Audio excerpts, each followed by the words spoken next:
the two Ethereum forks as well, the proof of work forks. That there's been I've seen a lot of community tension over whether or not to go over and play on those chains. And my argument has always been don't put any new money into it.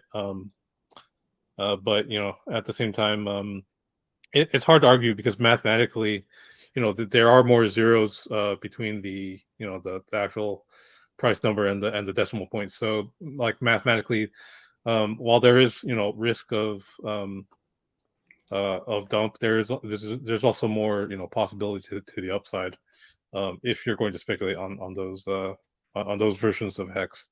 And so that point is really hard to argue against. And it's one of those things where I'm pretty confident that as long as the actual chains survive, as far as the mining part of it goes, then I think those versions of hex will continue to thrive and bring more awareness to hex to the point where people could jump onto the main Ethereum or PulseChain and buy the more official versions if they wanted to.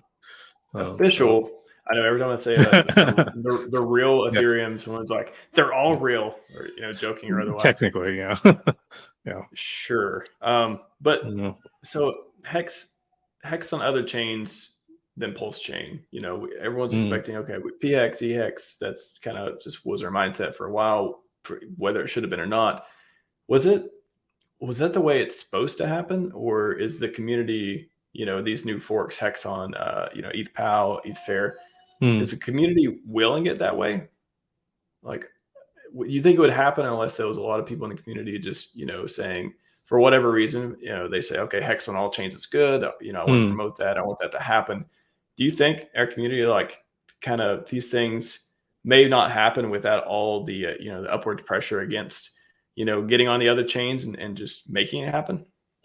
Well, yeah, that's a pretty interesting question. I think we all got caught off guard a little bit because well, first of all, like I don't think any of us thought that PulseChain would take this long, and we've one of our narratives was that we were going to beat ETH what was it, ETH 2.0 to market, and although it's not fully transitioned to 2.0, it's interesting that the merge happened before PulseChain launch, and that's not necessarily a bad thing because I think the PulseChain devs can observe Ethereum in its state now and maybe take some useful features that it sees, but yeah, as far as the two forks go, there's even some complicated history in that sort of event because like originally I think that there was only supposed to be one fork, which is the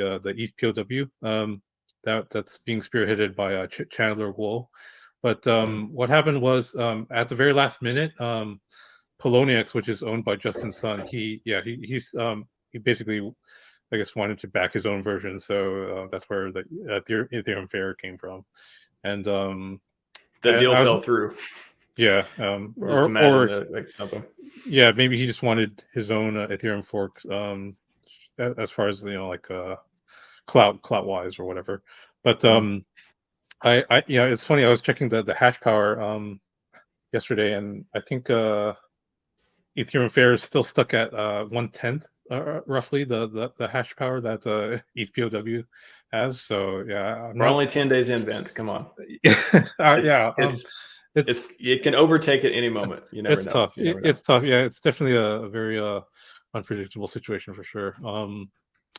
But yeah, I mean, it's just kind of weird that now we have two competing proof of work forks, and that we have to contend with the possibility that one might overtake the other, and one might not survive. But yeah, maybe that risk lessens as time goes on, and yeah, it'd be kind of weird and interesting to have like 4 versions of Hex going on at the same time. But if any community could do it, it'd be us, right? It'd be us.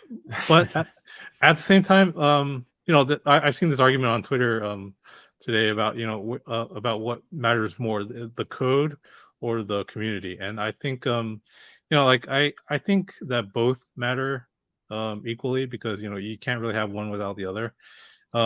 But more so, I understand the people that are saying that the community matters more, because if you don't have the community using the code, then the code just sits there inert and useless. So Yeah.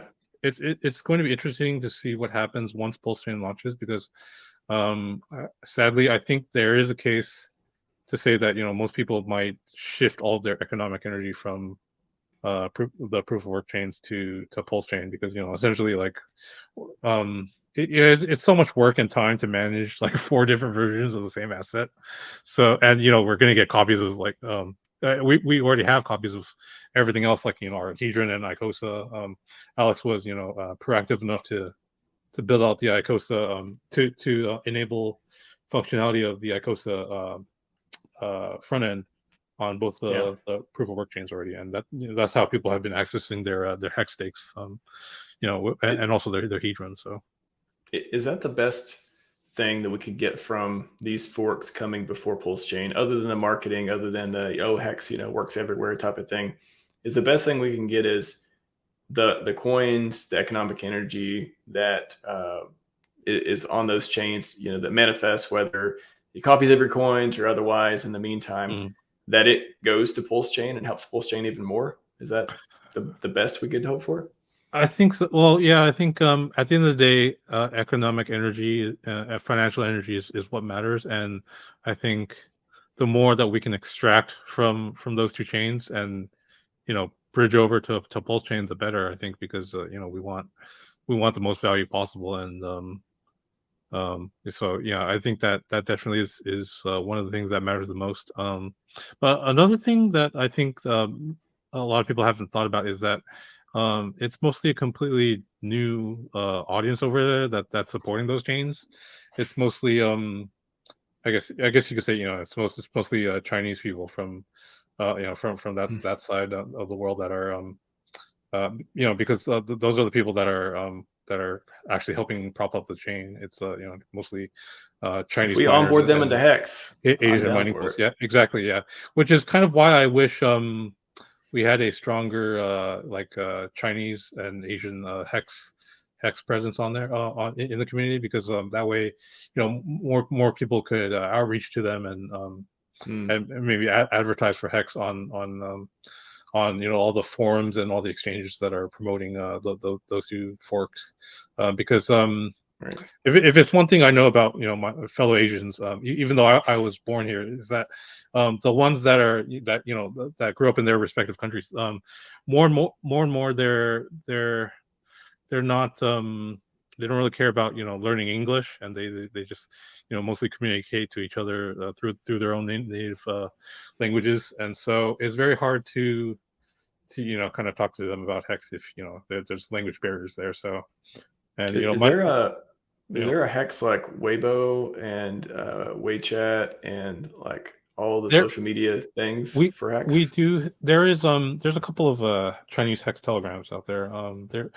There's not a lot of activity, but yeah, compared to like the North American and European chats. But they do exist. And I'd encourage the more Asian hexagons to join those chats and interact with those people, because I think there's a huge opportunity there to outreach to people on that side of the world that probably don't know about hex. But yeah, it's a really prime opportunity, I think, because I think from what I saw, you might correct me if I'm wrong, but Hex probably has the highest token activity on at least from what I know, the Ethereum POW chain. It's Yeah, I the don't think it's changed as far as I ERC20 know. with the highest activity. So yeah, I think Well, definitely people would be wondering like what this Hex thing is, and it'd be a good yeah, it's opportunity great for for people marketing. to exactly. Yeah. But Marketing. what are the chances 6 months from now that you see on Twitter people saying, "Hey, just made my Ethereum Fair stake, just made my Hex F stake," and like people are Yeah. like literally like accumulating, making 555 new 555s on there, Mm. 5555s. on there. Like actually, there's more Telegram channels. Like, what are the chances that, hopefully PulseChain launches, early next year, stuff like that.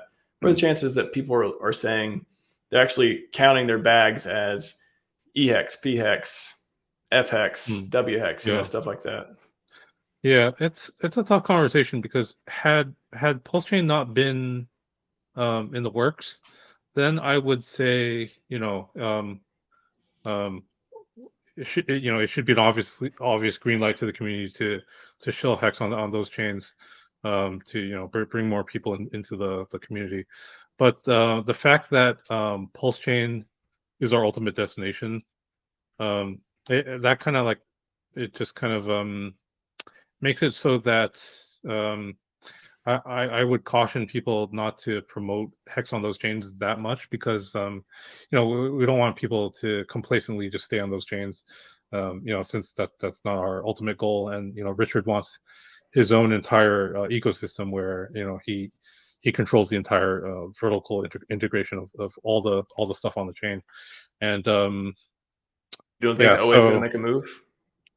It's interesting that Richard himself has been very noticeably silent when it comes to talking about the two forks. So I think he's not necessarily against them, but at the same time he doesn't want to openly endorse them by talking to them, because ultimately PulseChain is is a competitor to all these three versions of Ethereum, and that's where he wants all hexagons to flock to at the end. So I think he's taking a very hands-off approach, and I think that should signal that I think he has the stance where we're free to do with our free copies and our free money what we want, but ultimately he's going to endorse what he builds, and that's the ultimate destination of where he wants all of us to go. So